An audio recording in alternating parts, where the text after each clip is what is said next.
ลดหนี้ปลดสินมีกินมีใช้ชีวิตอย่าได้ขาดสนหม่นมองหากมีความรักก็สมใจปองอย่านองน้ำตาไปไหนมาไหนให้คนรักใครเอ็นดูมีคนอุ้มชู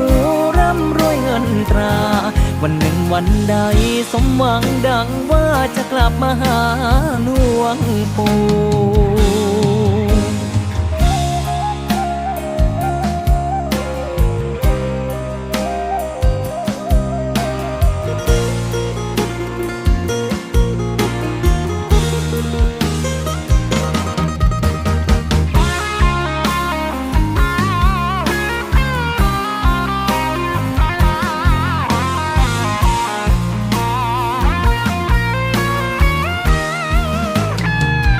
อารา